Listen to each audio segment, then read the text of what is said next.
Hi viewers, welcome to our channel. ప్రస్తుతం మనతో పాటు ప్రముఖ పొలిటికల్ అనలిస్ట్ అంకమ్మరావు గారు ఉన్నారు. వారితో ఒకసారి మాట్లాడదాం. సార్ నమస్కారం. సార్ నమస్తే ఆదిత్య.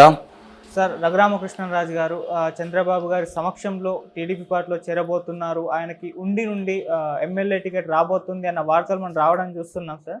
మరి దీంట్లో నిజం ఉందంటారా? మరి రఘురామకృష్ణరాజు గారు పోటీలో ఉన్నట్లేనా సార్? తెలుగుదేశం పార్టీ తరఫున చేరుతున్నారనేది నిజం.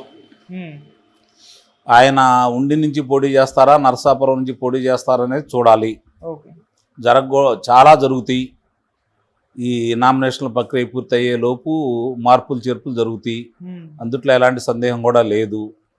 ఇప్పుడు 3 పార్టీలకు సంబంధించి రఘురామకృష్ణరాజు గారికి నరసాపురం తెలుగుదేశం పార్టీ తరఫున వస్తే 3 పార్టీలకు కూడా చాలా ఉపయోగం. అందుట్లో ఎలాంటి సందేహం కూడా లేదు.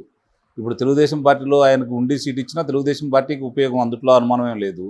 కానీ నరసాపురం నుంచి కనుక ఆయన లోక్సభ బరిలో నిలబడితే 3 పార్టీలు కూడా ఉపయోగం. ఆ విధంగానే ఆలోచిస్తాయని, చివరి నిమిషంలో అయినా సరే ఆయన నరసాపురం నుంచి లోక్సభకు పోటీ చేస్తాడని అయితే నేను ఆశాభావంతో ఉన్నాను నేను. అందుట్లో ఎలాంటి సందేహం కూడా ఏం లేదు. తెలుగుదేశం పార్టీలో మాత్రం చేరడం అనేది ఖాయం. అందుట్లో ఇక ధర్మ సందేహాలు ఏమి లేవు. రేపా ఎల్లుండా ఈ 2 రోజుల్లోనే ఆయన తెలుగుదేశం పార్టీ తీర్థం పుచ్చుకోబోతున్నారు. ప్రస్తుతానికైతే ఆయన 100కి 99 కాదు, 100కు 100% కూడా నరసాపురం బరిలో ఉంటాడని అయితే నేనైతే భావిస్తున్నాను. ఆయన ఉండటం కూడా న్యాయం, ఉండాలి. అలాంటి పోరాట యోధుడికి నరసాపురం నుంచే అవకాశం కల్పించాలి. ఆ దిశగానే చంద్రబాబు నాయుడు గారు అడుగులు వేయించి నిస్సందేహంగా రఘురామకృష్ణరాజు గారికి ఆ స్థానాన్ని తిరిగి ఆయన్ని నిలబెడతారని అయితే నేను భావిస్తున్నాను. అంటే నరసాపురం నుండి ఎంపీగానా సార్, ఎమ్మెల్యేగానా? ఎంపీగా, లోక్సభ సభ్యునిగా. అది బీజేపీ వేరే వాళ్ళకు టికెట్ మార్చుకోవచ్చు కదా.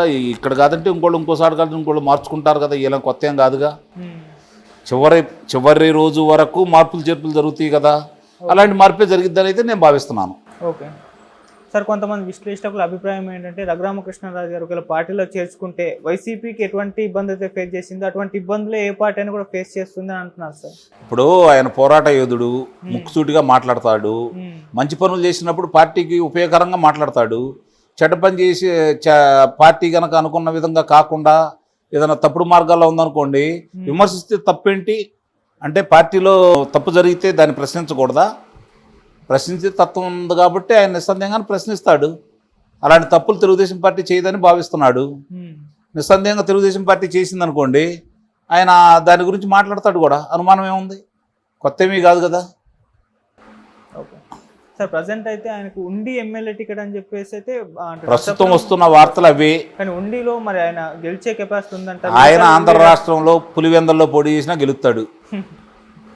అందుట్లో అనుమానమే లేదు. ఇవాళ ఆయన పరిస్థితి అలాంటిది. దాన్ని ఉపయోగించుకోవడంలో పార్టీలు విఫలమయ్యాయి. ముఖ్యంగా భారతీయ జనతా పార్టీ విఫలమైందని అయితే నేను భావిస్తున్నాను. ఆయన సేవలు వినియోగించుకోవడంలో, ఆయనకు వచ్చిన పేరు ప్రఖ్యాతుల్ని వాళ్ళు ఉపయోగించుకోవడంలో వాళ్ళు వెనకబడ్డారు.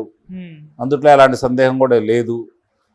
ఇప్పుడు తెలుగుదేశం పార్టీలో చేరారు కాబట్టి, తెలుగుదేశం పార్టీలో చేరుతున్నారు కాబట్టి రేపు కానీ ఎల్లుండి కానీ ఆ పార్టీకి ఉపయోగం జరిగిందని అయితే నేను భావిస్తున్నాను.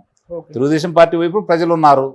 రఘురామకృష్ణరాజు గారు కూడా చేరినందువల్ల ఇంకొంచెం బాగుంటుందని అయితే నేను భావిస్తున్నాను. ఓకే సార్, ఇన్నాళ్ళు ఆయన ఎంపీగా ఉన్నారు. సో ఇప్పుడు ఎంపీగా పోటీ చేసే ఛాన్సెస్ ఉన్నాయి అంటున్నారు నరసాపురం నుంచి. కాకపోతే ఎమ్మెల్యేగా టికెట్ వస్తే ఎంపీ అయినా పర్లేదు, ఎమ్మెల్యే అయినా పర్లేదు అంటారు సార్.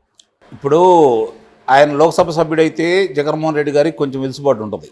ఓకే, అదే కనుక ఆయన ఇక్కడ శాసనసభ్యుడిగా పోటీ చేసి మంత్రి అయ్యాడు అనుకోండి, ఇక దబిడిదిబిడే అది. ఓకే, అంటే అసెంబ్లీలో వైసీపీ పార్టీని గట్టి ఎదుర్కొంటారని అంటున్నారా? అది అనే కాదు, ఇంకా చాలా విషయాలు జరుగుతాయి.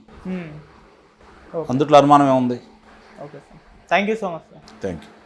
తెలుగుదేశం పార్టీ తరఫున చేరుతున్నారనేది నిజం. ఆయన ఉండి నుంచి పోటీ చేస్తారా, నరసాపురం నుంచి పోటీ చేస్తారనేది చూడాలి. ఓకే, చాలా జరుగుతాయి. ఈ నామినేషన్ల ప్రక్రియ పూర్తయ్యే లోపు మార్పులు చేర్పులు జరుగుతాయి. అందుట్లో ఎలాంటి సందేహం కూడా లేదు. ఇప్పుడు 3 పార్టీలకు సంబంధించి రఘురామకృష్ణరాజు గారికి నరసాపురం తెలుగుదేశం పార్టీ తరఫున వస్తే 3 పార్టీలకు కూడా చాలా ఉపయోగం. అందుట్లో ఎలాంటి సందేహం కూడా లేదు. ఇప్పుడు తెలుగుదేశం పార్టీలో ఆయనకు ఉండి సీట్ ఇచ్చినా తెలుగుదేశం పార్టీకి ఉపయోగం, అందుట్లో అనుమానం ఏం లేదు. కానీ నరసాపురం నుంచి కనుక ఆయన లోక్సభ బరిలో నిలబడితే మూడు పార్టీలు కూడా ఉపయోగం ఆ విధంగానే ఆలోచిస్తాయని చివరి నిమిషంలో అయినా సరే ఆయన నరసాపురం నుంచి లోక్సభకు పోటీ చేస్తాడని అయితే నేను ఇంకా ఆశాభావంతో ఉన్నాను నేను. ఓకే. అందుట్లో ఎలాంటి సందేహం కూడా ఏమి లేదు. తెలుగుదేశం పార్టీలో మాత్రం చేరడం అనేది ఖాయం. ఓకే. అందుట్లో ఇక ధర్మ సందేహాలు ఏమి లేవు. రేపా ఎల్లుండా ఈ 2 రోజుల్లోనే ఆయన తెలుగుదేశం పార్టీ తీర్థం పుచ్చుకోబోతున్నారు. ప్రస్తుతానికైతే ఆయన 100కి 99 కాదు 100కు 100% కూడా నరసాపురం బరిలో ఉంటాడని అయితే నేనైతే భావిస్తున్నాను. ఆయన ఉండటం కూడా న్యాయం, ఉండాలి. అలాంటి పోరాట యోధుడికి నరసాపురం నుంచే అవకాశం కల్పించాలి. ఆ దిశగానే చంద్రబాబు నాయుడు గారు అడుగులు వేయించి నిస్సందేహంగా రఘురామకృష్ణరాజు గారికి ఆ స్థానాన్ని తిరిగి ఆయన్ని నిలబెడతారని అయితే నేను భావిస్తున్నాను. అంటే నర్సాపురం నుండి ఎంపీగానా సార్, ఎమ్మెల్యేగానా? ఎంపీగా, లోక్సభ సభ్యునిగా. అది బీజేపీ వేరే వాళ్ళకు టికెట్ మార్చుకోవచ్చు కదా. ఇక్కడ కాదంటే ఇంకోసారి కాదు ఇంకోళ్ళు మార్చుకుంటారు కదా. ఇలా కొత్త ఏం కాదుగా. చివరి రోజు వరకు మార్పులు చేర్పులు జరుగుతాయి కదా. అలాంటి మార్పే జరిగిద్దని అయితే నేను భావిస్తున్నాను. Okay sir. కొంతమంది విశ్లేషకుల అభిప్రాయం ఏంటంటే రఘురామకృష్ణరాజు గారు ఒకవేళ పార్టీలో చేర్చుకుంటే వైసీపీకి ఎటువంటి ఇబ్బంది అయితే ఫేస్ చేసిందో అటువంటి ఇబ్బందులే ఏ పార్టీ అయినా కూడా ఫేస్ చేస్తుంది అని అంటున్నారు సార్. ఇప్పుడు ఆయన పోరాట యోధుడు, ముక్కుసూటిగా మాట్లాడతాడు. మంచి పనులు చేసినప్పుడు పార్టీకి ఉపయోగకరంగా మాట్లాడతాడు. చెడ్డ పని చేసి పార్టీ కనుక అనుకున్న విధంగా కాకుండా ఏదైనా తప్పుడు మార్గాల్లో ఉందనుకోండి, విమర్శిస్తే తప్పేంటి? అంటే పార్టీలో తప్పు జరిగితే దాన్ని ప్రశ్నించకూడదా? ప్రశ్నించే తత్వం ఉంది కాబట్టి ఆయన నిస్సందేహంగా ప్రశ్నిస్తాడు. అలాంటి తప్పులు తెలుగుదేశం పార్టీ చేయదని భావిస్తున్నాడు. నిస్సందేహంగా తెలుగుదేశం పార్టీ చేసిందనుకోండి, ఆయన దాని గురించి మాట్లాడతాడు కూడా. అనుమానం ఏముంది? కొత్త ఏమీ కాదు కదా. Okay sir. ప్రజెంట్ అయితే ఆయనకు ఉండి ఎమ్మెల్యే టికెట్ అని చెప్పేసి అయితే ప్రస్తుతం వస్తున్న వార్తలు అవే. కానీ ఉండిలో మరి ఆయన గెలిచే కెపాసిటీ ఉందంట. ఆయన ఆంధ్ర రాష్ట్రంలో పులివెందల్లో పోటీ చేసినా గెలుస్తాడు. అందుట్లో అనుమానమే లేదు. ఇవాళ ఆయన పరిస్థితి అలాంటిది. దాన్ని ఉపయోగించుకోవడంలో పార్టీలు విఫలమయ్యాయి. ముఖ్యంగా భారతీయ జనతా పార్టీ విఫలమైందని అయితే నేను భావిస్తున్నాను. ఆయన సేవలు వినియోగించుకోవడంలో, ఆయనకు వచ్చిన పేరు ప్రఖ్యాతుల్ని వాళ్ళు ఉపయోగించుకోవడంలో వాళ్ళు వెనకబడ్డారు. అందుట్లో ఎలాంటి సందేహం కూడా లేదు. ఇప్పుడు తెలుగుదేశం పార్టీలో చేరారు కాబట్టి, తెలుగుదేశం పార్టీలో చేరుతున్నారు కాబట్టి రేపు కానీ ఎల్లుండి కానీ ఆ పార్టీకి ఉపయోగం జరిగిందని అయితే నేను భావిస్తున్నాను. తెలుగుదేశం పార్టీ వైపు ప్రజలు ఉన్నారు. రఘురామకృష్ణరాజు గారు కూడా చేరినందువల్ల ఇంకొంచెం బాగుంటుందని అయితే నేను భావిస్తున్నాను. Okay sir. ఇన్నాళ్ళు ఆయన ఎంపీగా ఉన్నారు. సో ఇప్పుడు ఎంపీగా పోటీ చేసే ఛాన్సెస్ ఉన్నాయి అంటున్నారు నరసాపురం నుంచి. కాకపోతే ఎమ్మెల్యేగా టికెట్ వస్తే ఎంపీ అయినా పర్లేదు, ఎమ్మెల్యే అయినా పర్లేదు అంటారు sir.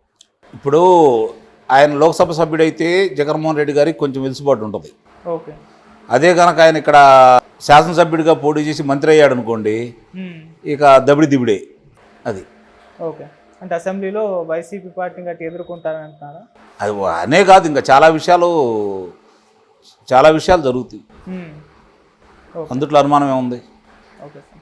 Thank you so much sir. Thank you.